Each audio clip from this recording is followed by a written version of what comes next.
Welcome into the Locked On Pacers podcast. My name is Adam Friedman. As always, I'm a staffer at IndyCornrows.com. And joining me on the other line, as usual, is Tony East of West Indiana Community Newspapers and 8.9 Seconds. Tony, how you doing? Wow, I appreciate you doing my titles for once.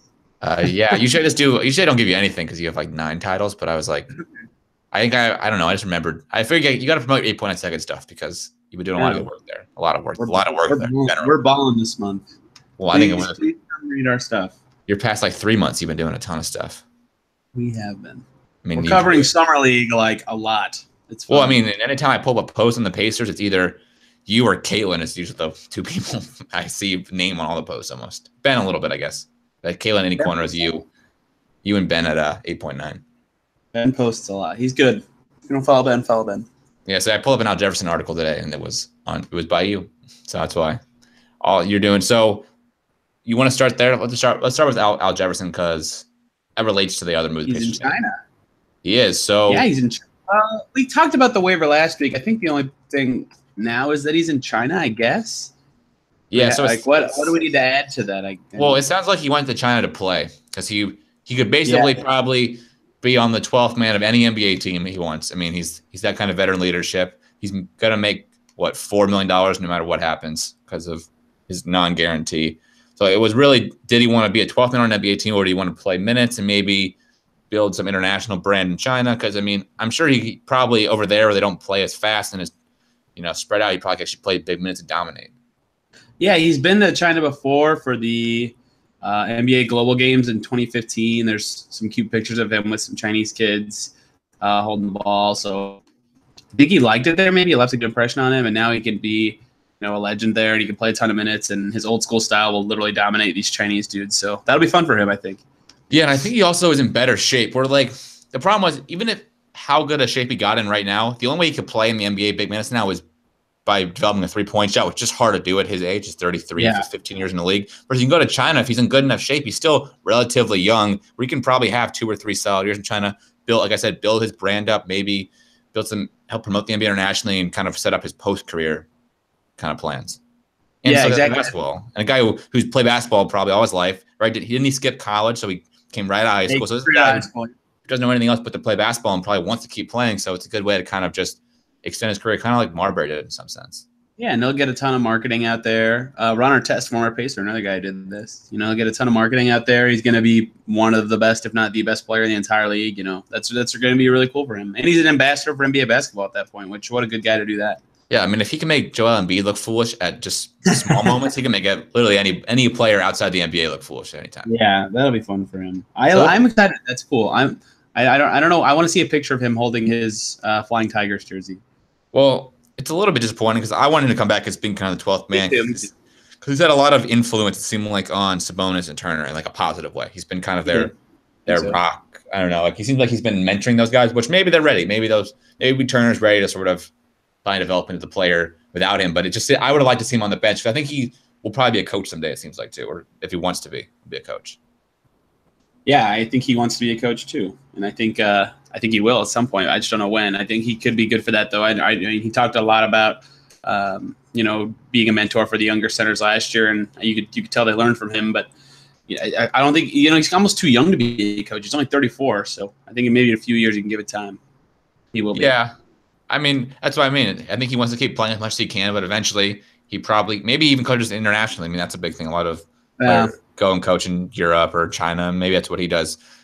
I'm sure his whole move is just to keep playing for a little while, set up his post-career, because I'm sure he'll have a good post-career. He's made plenty of money, so I'm not sure it's always about the money at this point. It's definitely not about the money. Yeah, he's made over $100 million in his career. I mean, yes, he's set up for life, let's put it that way. Another move the Pacers made was they waived Alex Poitras today, recording this on the 8th. They waived him Friday. He's still in their Summer League roster, which we'll talk about later, but they waived Poitras to basically open up a roster spot so they could have an empty roster spot and they could get Kyle Quinn, right?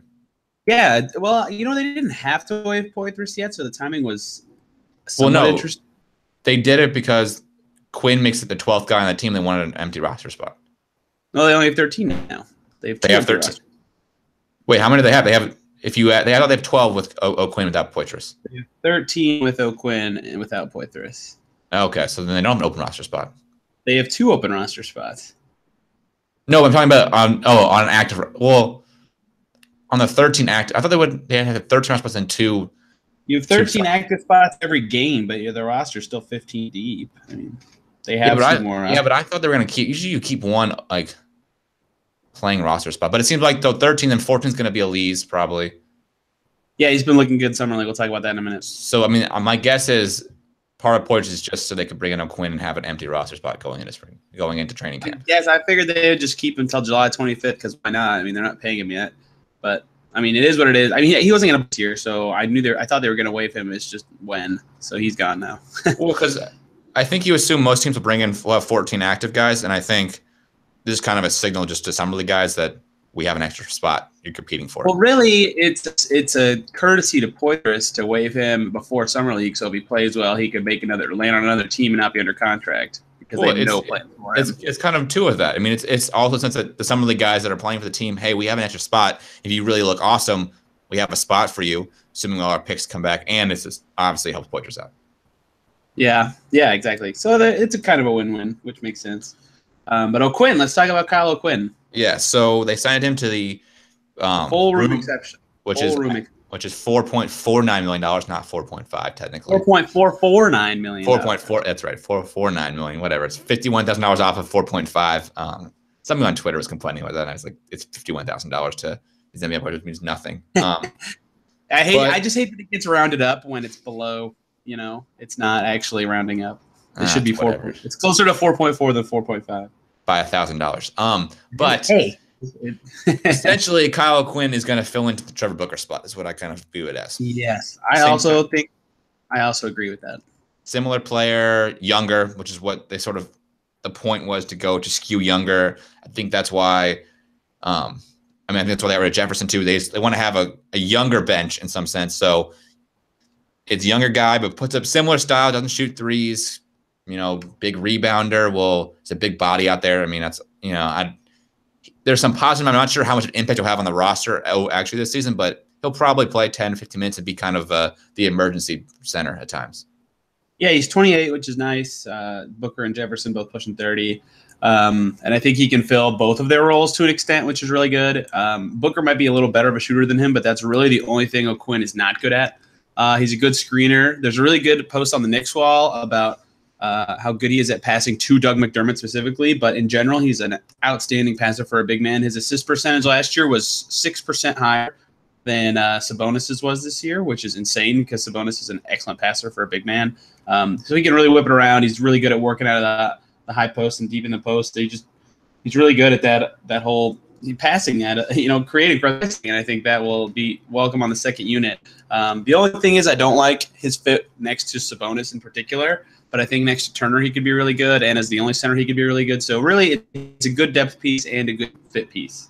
Yeah, you hit it. He's sort of the perfect insurance policy when inevitably Turner or Sabonis gets hurt for a little while. It happened last year. It'll happen. One guy will miss some 3 or 4 games. Something happens. Like it just happens to NBA players. They miss a little. So he's a good kind of insurance policy for that. So they don't have to worry about playing a guy who just like Jefferson was out of shape and couldn't really do it. And he, like you said, he sort of adds another versatility where you can go a different way, where you can go really kind of pound it in kind of center.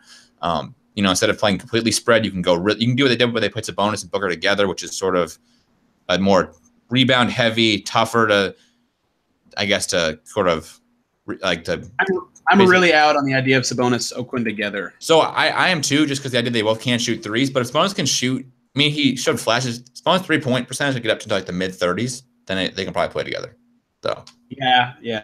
Well, I just think it gives you another dimension of just a more, a more plotting lineup is kind of what I'm thinking of. Yes, yeah, for sure. And McMillan talked about as much in that summer league game when he said they wanted to try, maybe doing some more too big stuff because with LeBron gone, maybe the spacing isn't as important in the Eastern Conference anymore. But it's just that Sabonis' skills, his really good skills, are the pick and roll and passing out of the post. And I think having Kyle O'Quinn out there would make him have less space to do all of that. And I think that they kind of overlap too much in specific skills to be great together, and they can't defend the perimeter at all together. So I don't think it would work very well with them on the court at the same time, although I think O'Quinn would work with Turner a lot better.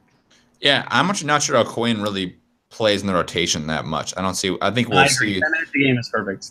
I think we'll see some coaching decision DMPs just more often, like we see with Jefferson a little bit. I doubt he'll dress all the time. I think he'll dress more than Jefferson just because he's younger and he's not as like, you're not as worried about playing him. I think you're worried more about fit than actually like, can he even be on the court? Like, I think he can be on the court. It's what he fits better with. But like you said, I mean, if they can, I mean, I think there's lineups where they could just play him by himself if somebody's hurt, or if whatever, they figure something out, they can play him with Turner. I mean, you really, because they made their bench better at shooting, you don't have the issue of you can't, like the problem last year was you couldn't play Booker, Sabonis, and Season together because none of them could shoot threes. Exactly. But now you've got enough shooting elsewhere that if Sabonis is like not the worst 3-point shooter next year, where he's up to in the 30 somewhere, you can probably steal a few minutes like that just because they're such good offensive rebounders. They're just so big and so hard. Kind of a mismatch on that end of the floor in some sense. And then you can also figure out, can he play, next to Thad Young a little bit too? I know Thad Young's also kind of the same idea, not a great 3-point shooter, but can he sub in for Thad? And maybe O'Quinn kind of shoots more from 3 this year just because that's where the NBA is going. Everybody's working on the 3-point shot. You don't know. Well, when centers get hurt and need rest too, I think you touched on that. He can fill in way better than Jefferson in those scenarios when he has to play bigger minutes. I think he'll be just fine.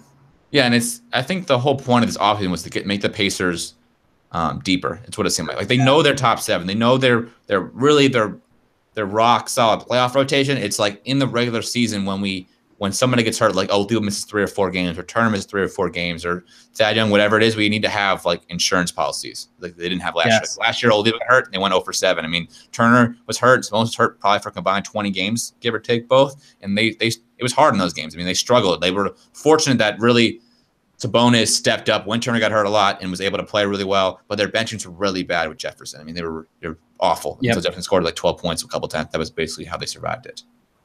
Yeah, I'm with you there, and O'Quinn will mitigate some of that risk. And again, I think too, if he is looking to do these 2 big groups, having O'Quinn adds depth when/if they try Leaf and he doesn't work this year, then they could just go switch to O'Quinn, which could work fine. Yeah, and if Leaf really does step up, it makes you 11 deep. So it's kind of cool. That would be huge. So let's move on then to TJ Leaf, who had a up and down, say the least, Summer League weekend. You're going to listen to this hopefully before their 3rd Summer League game Monday, but him and Aaron Holiday flipped because in the first game. Hold on. Let's take a pause and then we'll talk about Summer League after this. Okay.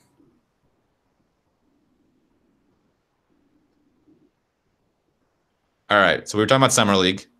They flipped on. You said Holiday and Leaf flipped on Friday and Saturday.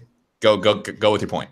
Yes. So game 1, Leaf was terrible. I mean, abysmal. He was trying to create almost too much. It felt like almost an isolation situation. The shot was not falling for him. He had a 3-pointer that hit like the underside of the front of the rim. He really looked awful. And Holiday looked amazing. 23 points, 8 of the first 10. Passing was good. And then in the second game, they had Leaf be a little bit more of a finisher role than a creator role. And he was doing a good job of shot faking, putting the ball on the floor, getting to the rim. And he looked a lot better. He shot, I think, 7 of 13. Meanwhile, Holiday went 3 of 15, but he showed some good passing out of the pick and roll. But he could not finish at the rim at all, going 3 of 15. I felt like for him, the issue in the second game was just that he felt like he was 6 feet tall. He was struggling to get the ball over taller dudes, and on D, he kept getting bullied by Lonnie Walker or Derek White, who's taller than him. But he didn't, he looked pretty good in both games overall, and Leaf switched from bad to good from game 1 to game 2. That's a lot of thoughts. Your turn. Yeah, so I'm going to do Leaf first. We have a Leaf, and then we'll move to Holiday. You kind of hit the main point. I think he stunk on Friday night. I mean, he just couldn't hit anything. Terrible. He just couldn't hit anything. I don't know whether it was just because he was cold, not ready, whatever it was. He couldn't hit anything. Then he finally got it going on Saturday, where at least he looked like, okay, this guy has something going for him. The poor member again in Summer League, nobody plays defense. Nobody. I mean, so if you're not hitting you're going to get shots. If you can't hit your shots, it's more on you than on anybody else. It just means you're cold.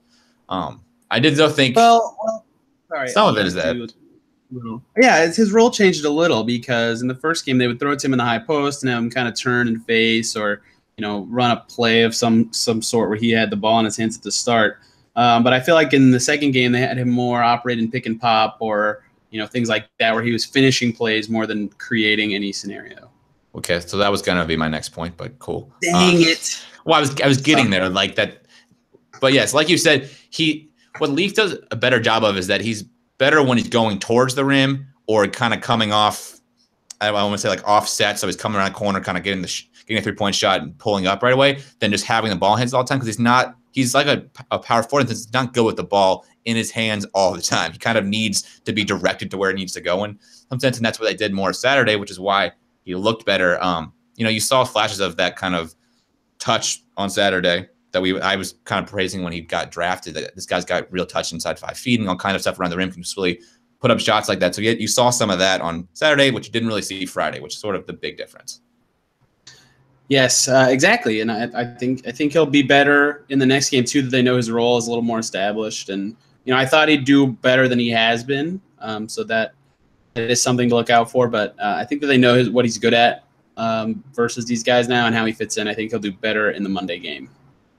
Yeah, I think you're right, and I mean, I want to move on to Holiday because I think Holiday was the one who sort of surprised you, right? Not necessarily. I mean, I thought he'd be good. No, I thought you said on our last podcast, I think Holiday might stink just because he's a rookie. They don't usually do well. Like rookie point guards stink in the NBA. In summer league, everybody does fine since it's like even competition. I'm pretty sure you were down on Holiday. I said he was gonna have a good run because he's a little older than all the other guys. And you're like, I don't know if that matters, kind of thing. I think he might still stink because he's small. I don't think the age thing matters a ton. I think it's just that the talent level is equal. But anyway, he did do well. He did really well in the first game. Yeah, I think from Holiday, the one thing you really saw is he's got a really good-looking jump shot. I mean, 3-point shot. I mean, it comes out fast. It's quick. It's smooth. I think part of his problem is, again, he's just 6 feet tall, so it's like he has to shoot so much farther away. It feels like at times. I feel like a couple times he just pulled up and just was short, but it looks good coming out of his hand every single time. And it seems like there's a spot for him in the league. The problem is that he is, like you said, so short, and he was kind of taking advantage of the defenders giving a lot of space, which he might not get in the NBA. Oh, absolutely. And, it gets up quick, and his 6'7" wingspan is a high release for his height, so he can get up quick. And being catch and shoot is actually going to be huge for him because if none of his other skills ever develop, he can still play if he's got that skill. Yeah, and, he made I forget if it was in Houston game. I think it was Houston game, probably. It's the only time he made a good three. There was one of the early threes where he came out of came looped around basically and got the corner three, kind of like Oladipo would get sometimes. And he kind of looked like that almost, where he just got the ball at a good spot and pulled up and drained it. And it kind of reminded me of the plays they run for Oladipo, which I was kind of saying they should do more of, which is trying to set Oladipo up towards more of the corner, because that spot of the court where Oladipo just would hit threes, like make every three, it felt like at times they were making him shoot bad threes. But it seems like for Holiday, if he's kind of playing off the ball and roaming around, he might get some of those kind of sub corner threes where they're not quite in the corner, but on that edge right there, which are good shots if you're a solid 3-point shooter, because they're closer than the normal three and they're really sort of in rhythm shots at times. I think a lot of guys have been good shooting the corner three for the Pacers too. CJ Wilcox knocked down a couple of those, but I agree with you, and I like that about Holiday because his rim finishing was where he struggled the most probably. Yeah, I thought he was okay against Houston in the rim. He had a couple of nice ones. I think it was really struggled against San Antonio. I mean, it was bad. Well, and going against Trey Duval is different than going against Derek White, who's already played in the NBA. But yeah, his defense was not good. Trey Duval gassed him quite a bit in the first game. It was fine, I guess, but it wasn't encouraging. But yeah, his rim finishing in the first game was a lot better. You're right. The second game, it was a little bit of a struggle around the basket for him. So that's something to look out for in the third game. Yeah. So then, is there anybody else in Summer League you want to talk about? I know I was kind of just watching Leaf and Holiday, to be honest. I wasn't really going in depth to anybody else. Yeah, Alize. I think we should talk. Or sorry, Alize. I think we should talk about him. Okay. Yeah, that's a good one. He is a rebounding machine. I feel like he's out of position on like every shot attempt that goes up, and then somehow he gets the rebound. And he gets like 2 rebounds on the same possession a lot, and he's a pretty good finisher around the basket, and he runs in transition. He can dribble. I like him. Do you think just his effort wise on the San Antonio game probably bottom roster spot? Just the fact that he was just maybe. I mean, I think waiving Poitras gives him a huge chance. I mean, I think he's still probably the lock for the 2-way contract, but maybe not. Maybe they bring him in like the EK deal, 1 year half, second year half guarantee kind of thing. Yeah, that's actually not a bad idea. But I thought really right. I mean, the big thing about him was just his motor, especially in the San Antonio game. I mean, we've right. That's all over. To show that, given that he's so unproven and grew so much and stuff. Yeah, I mean, if you didn't watch in the games, I'm sure on I guess 8.9 seconds too. There were a couple of just times of his high motor you could see off replay, just him just fighting for rebounds on offensive end, knocking ball. I mean, he just has sort of like an energy about him for a summer league game that's kind of like surprising almost. Yep. Yeah, and I think that'll project going forward, and I think that gives him a chance in the NBA just because he has those skills that no one else wants to have. Yeah, I think again the problem is he's still undersized. His best chance in the NBA is to learn off Thad Young. I mean, they're going to be similar players. That kind of similar small forward, power forward, hybrid kind of player. He has center skills, so being 6'8" does suck for him. You're right. Is he 6'8" or 6'? I thought he was 6'9". I don't know. You might be right. Well, the hair makes it impossible to say. Yeah, you're right. I just remember when the Pacers drafted him that I was thinking that he's kind of like, if he could learn from Thad to be the player to become, because he was the one who was shorter coming out of kind of right going into college. He was like only like 6'3" or 6'1", and then kind of sprouted, right? Yeah. No, he's 5'9" his freshman year of high school and had like guard skills, and he graduated at like 6'6". Which sort of reminds me of the way Thad plays, where Thad has a little bit of guard skills in him sometimes. I know it's not great, but has the ability to put the ball on the floor. And so that can be kind of Elise's role, is that he can sort of be a guy who can put the ball on the floor, but be kind of a decent rebounder and decent finisher, I guess is the right way to put it. Yeah, for sure. But again, I want to impress that we probably shouldn't read too much into these two summer league games. No, that is Twitter has been a disaster these couple of days with people saying X will be great. I can tell from this, or X will be bad. Against like summer league has so little meaning on what guys become. It's insane. So, is there anybody non-Pacer wise that you liked summer league? Just wondering. Ooh, notice anybody caught your eye? I have one, but it's not this one. A few guys. Derek White on the Spurs really has, but I thought he would be good before this, so it doesn't matter. Bagley has looked good. Okay. So big name. I'm looking for big names. So Bagley's a big name. Okay. Oh, not big names or big names? No, I am looking for big names. I mean, nobody knows who Derek White is. Nobody's gonna know who Derek White is for 2 more years if he's anywhere. Good. Oh, he's going to be in the Spurs rotation next year, I bet. Okay. They're going to know, but like people know who Bagley. Really, honestly. Maybe Jair Smith. I thought Trae Young showed a little flashes at times. That's kind of nice. He was bad in Sacramento summer league, but he was good in their first game last night. Yeah, sorry, I'm thinking of last night's game. I mainly just watched last night's. Give that dude time, because if he can get that 30-footer that he loves to pull up the fall, he's going to be good. That's what I kind of was thinking. And I was watching him, I was just like, he maybe doesn't have it all together now, but he's 19 years old. Yeah. And he's going to a team that doesn't need to win anytime in the next 2 or 3 years. Let him develop, and he could become something. Like the thing about Curry too is that Curry came out also when he was about a junior, so he had 2 extra years of college to sort of like hone his skills. And so, yep. I mean, there is some value to coming out and coming out as a freshman. And from all these guys out there, I mean, is you get the time to really like not have to go to class. You can just work on your game. Those 19 to 21 versus having to go to class and all the other stuff that goes with being a college student. Yep, I agree. I'm excited for him. I get why he could be a bust, but I'm really excited for him. Yeah. But for the Pacers wise, I think Holiday, like I said, Holiday showed flash and so did Leaf. So Leaf's kind of the one who's to be good this year. Holiday can sort of has got a red shirt year under him. Well, and again, God, we need to say this every episode, even if we don't talk about this. Rookie point guards always suck. Always. Like always. It's not because he sucks, it's because he's a rookie. Yeah, and he has a red shirt year. They have 5 or 6 guards in this team now. I mean, they don't need him. I mean, if you count Tyreke Evans as a guard, they've got 4 guards plus. They've got Sumner's plus. I mean, I guess they don't necessarily play guard, right? Those are the 5 guys. Those are 5 kind of guards. So they don't, and they've got 3 point guards if you add Tyreke as a point guard. Yeah, it's going to be, Tyreke, I think, might get some point guard minutes, which will be interesting if they don't like what Kojo can supply for the second unit. Yeah, so to finish off the show, I wanted to talk about actually the Tony Parker signing real fast.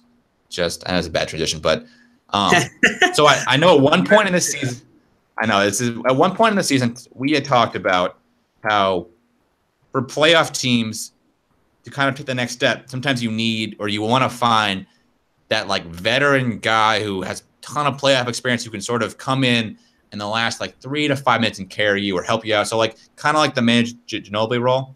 And so I was really high on the Tony Parker signing for the Hornets, and I was really kind of disappointed that Pacers didn't go after and get him, to be honest. So similar players with a similar role are like Paul Pierce, a couple years ago for the Wizards, Derek Fisher with Oklahoma City, and then you told me before the show, Karl Malone, the Lakers no forward. Guys who are sort of these veteran players who can just come in and, in the last defensive game, get up shots, not screw up on defense, be positive in the court all the time.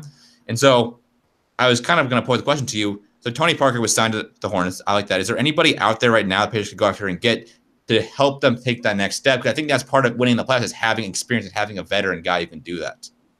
Tony Allen comes to mind for me. Okay. Is that a good one, or is that? I mean, he's not like the veteran champion pedigree that Tony Parker has. Tony Parker's a finals MVP. Those don't grow on trees. But, Tony Allen comes to mind as a guy who could rub off some defensive know-how on some of the younger guards. And, like you said, not sucking on D is huge for a guy you're going to get in that role. And I think Tony Allen could be perfect for that. But he didn't even play on a team at the end of last year. He might be too old to even get on the court anymore. I'm trying to think of other guys. Do you have any yourself? Well, one I was wondering, is Parker also tradable? Like, couldn't they trade for him at the trade? I mean, that's something, right? I mean, like Tony Parker. No, Tony Parker stinks. No, but are you sure he's not? He can't play if he plays 20 games this year and can't play 2 minutes in the end of a fourth quarter game. Tony Parker is bad at basketball right now. You might have said this about Derek Fisher though, like 5 years ago. Same concept, and there were some playoff games for Oklahoma State. Derek Fisher was like their second best player behind Durant. Would not go that far. He was playing better than Westbrook in a bunch of games, I thought. Maybe. Yeah, Tony Parker just posted far and away his lowest impact stats last year.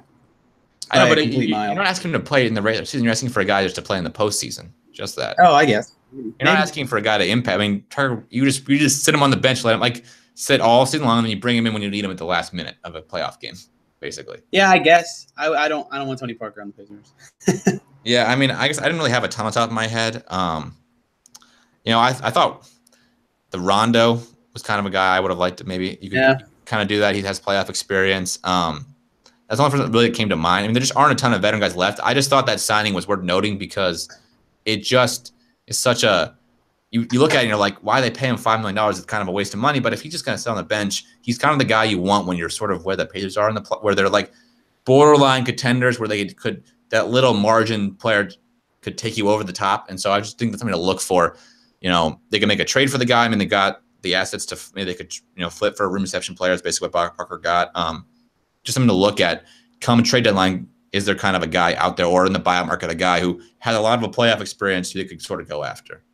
Yeah, that's a good point. And I think they will. They did it with Booker last year. I think they will again this year. Honestly, they're probably going to make one of the two guys they signed to the last roster spots non-guaranteed, so they have that kind of option. Yeah, they'll probably do the thing too. Like I said, they'll probably make at least, I think, a two-way, honestly, and then they'll probably do it with Wilkins, right? Make it non-guaranteed until like February, January range. That is my guess as well. All right. You got anything else for this podcast? Just keep watching Summer League. They might only have 2 more games. I know they seem boring now, but when you're bored of basketball in August, you'll be happy you watch these. Are we going to do a mailbag next week? Should we do one like Wednesday or Friday? Well, you know what, Adam? It might depend on how far they get in the playoffs. All right. So let's say we're shoot for a mailbag Wednesday or Friday. Send us some questions. For a Friday mailbag. Right? Questions at Freedom 5, at Locked On Pacers, or at TSNBA. Excuse me. Yeah. Yes, we will. Send your questions to those 3 handles. We'll compile them. We'll try to answer them. We'll do a Summer League podcast, and then we'll see where we're at come second, third week of July, because we are starting to hit the dog days of no basketball summer. Yes, we are. Sadly. Really sad. Hope you guys have your baseball teams picked out for August. And I'm a Reds fan. This is going to be a long summer. That's all we got for this Locked On Pacers podcast. Like I said, you can follow us on Twitter at Locked On Pacers. Leave us 5-star reviews on Stitcher, Spotify. Go ahead and do that. That helps boost our profile and just helps us know about our fan base out there. As always, have a great rest of your day.